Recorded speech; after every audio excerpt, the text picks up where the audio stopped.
Muy buenos días, apreciables estudiantes. Para mí es un gusto nuevamente poder estar con ustedes impartiéndoles clases a través de estos videos y estos audios. Nuevamente agradeciendo la debida atención que ustedes me prestan. Asimismo, instándoles a que sigan poniendo atención y sigamos aprendiendo cada fin de semana en estas clases que se desarrollan a partir de su módulo de estudio. Antes de comenzar con el tema del día de hoy, quiero hacer una pequeña recopilación de algunos de los temas que vimos la semana pasada. La semana pasada vimos lo que era el verbo, cómo se usaba, cómo se distinguía. También vimos lo que era el complemento, cómo se usa en la oración, qué función tiene la oración y algunos ejemplos. Asimismo, vimos lo que eran los sintagmas de la oración. El día de hoy vamos a dar continuación a lo que es el sintagma de la oración, que fue el último tema que vimos la semana pasada. El sintagma tiene una estructura básica formada por el actualizador o modificador del núcleo, que va situado adelante del mismo.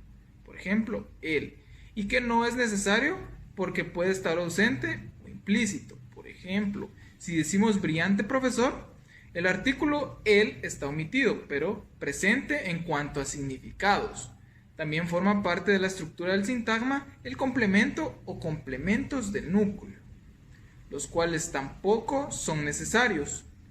Por ejemplo, si decimos el brillante profesor de matemáticas es mi tío, ninguna de las palabras que siguen a el brillante profesor modifican el significado básico del núcleo, que en este caso que es brillante profesor.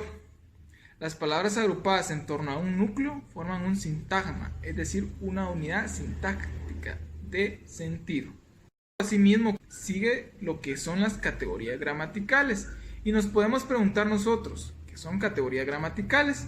Las categorías gramaticales surgen de la clasificación de las diferentes palabras que conforman una oración, según la función que cumplen dentro de la misma.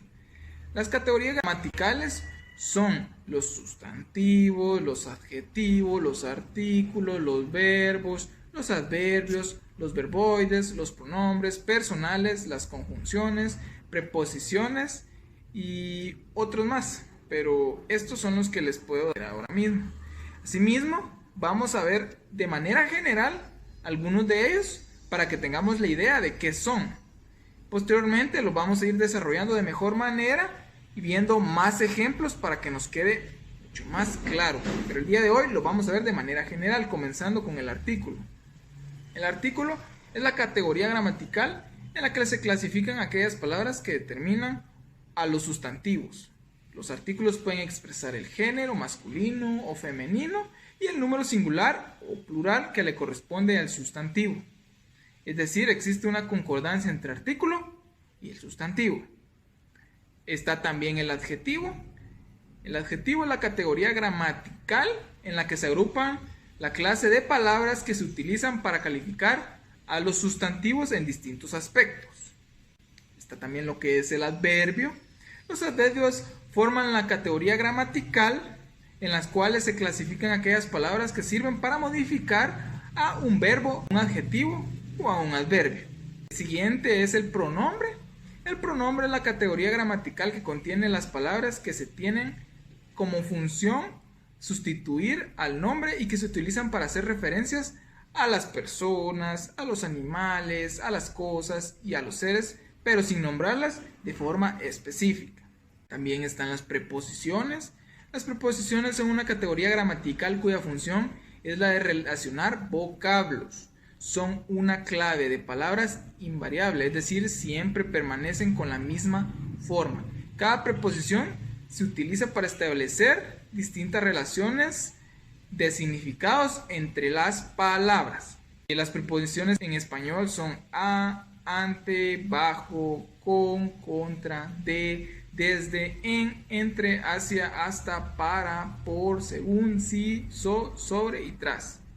Continuando también con las categorías gramaticales, se encuentra lo que es el verbo.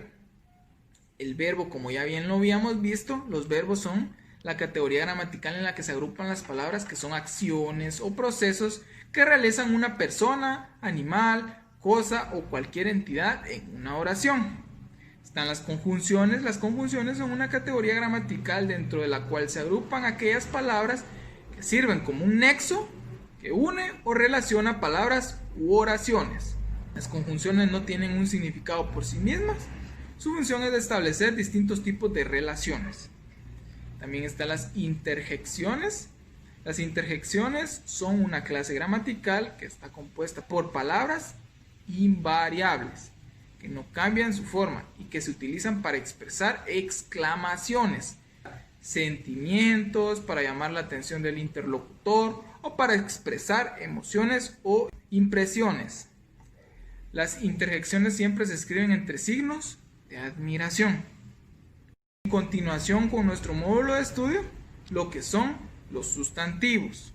Los sustantivos o nombres son las palabras que utilizamos para nombrar las cosas o personas, ya sean reales o imaginarias, que existen en el universo.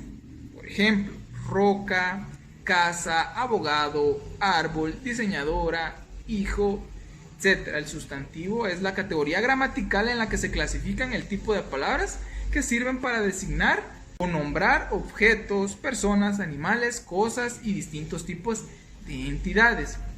Los sustantivos pueden clasificarse en sustantivos concretos, nombran entidades reales; abstractos, nombran fenómenos o cualidades. Están también los comunes, que nombran entidades genéricas; propios, que nombran entidades particulares; simples, que son sustantivos que no derivan de otras palabras; derivados, que son sustantivos que derivan de otras palabras; compuestos, que son sustantivos que se forman por la combinación de dos palabras. Están los individuales, que nombran a una sola entidad, y los colectivos, que nombran un conjunto de personas, animales o cosas. Algunos ejemplos de sustantivos son presión, casa, amigo, trofeo, competición, humedad, felicidad, ruido, color, silla, rueda, traje, amistad, enfermedad, adversidad, demolición, rodaje, muchos más. También están los sustantivos propios, que nombran a un objeto o sujeto de forma concreta y de manera particular, y siempre se escriben con mayúscula. Se utilizan para nombrar personas, por ejemplo, María, Juan; también nombre de ciudades como Colombia, Montevideo; algunos continentes como Asia; algunas marcas como Bimbo, Sony, muchas más; organizaciones o instituciones como la Universidad de San Carlos de Guatemala, la Universidad Autónoma de Barcelona; también para festividades como la Navidad; grupos musicales como Nirvana, los Beatles; otras como obras literarias como El Quijote de la Mancha. Son algunos ejemplos. También están los sustantivos comunes, que designan una persona, animal o cosa de manera general. Por ejemplo, mesa, silla, vaca, perro, montaña, amor. Los sustantivos comunes siempre se escriben con minúscula y se clasifican de manera diferente a los otros. Los sustantivos comunes se clasifican en sustantivos abstractos, que designan ideas, conceptos y sentimientos que no pueden ser percibidos por los sentidos. Por ejemplo, libertad, felicidad, odio o compasión. También están los sustantivos concretos, que nombran cosas y objetos que sí pueden ser percibidas por los sentidos. Por ejemplo, casa, gato, árbol, pelota. Los sustantivos concretos se clasifican en sustantivos contables, pueden numerarse, por ejemplo, manzana, mesa, amigo. Y los sustantivos no contables, los cuales no se pueden enumerar, pero sí medir. Por ejemplo, agua, azúcar. En este caso, no se puede decir 2 azúcares, pero sí 1 kilo de azúcar. Los sustantivos no contables no tienen plural. Los sustantivos contables se pueden clasificar en sustantivos individuales, que nombran un ser en particular, en singular. Por ejemplo, pez, perro. También están los sustantivos colectivos, que nombran de manera global o grupal a un conjunto de personas, animales y objetos. Por ejemplo, pez es en individual y cardumen es en colectivo, ya que hacen referencia a un montón de peces. Es así como damos por concluida la clase de hoy, hablando sobre estos temas, los cuales son muy importantes que ustedes lo sepan para que se desempeñen de mejor manera día con día. Nuevamente les doy las gracias por la debida atención que me prestan. Siempre finalizo preguntándoles que si tienen alguna duda, alguna pregunta, algún cuestionamiento que les inquieta, me los hagan saber para que de esa manera yo les pueda explicar y así sigamos manteniendo este proceso de enseñanza de mejor manera. Muchísimas gracias y feliz día.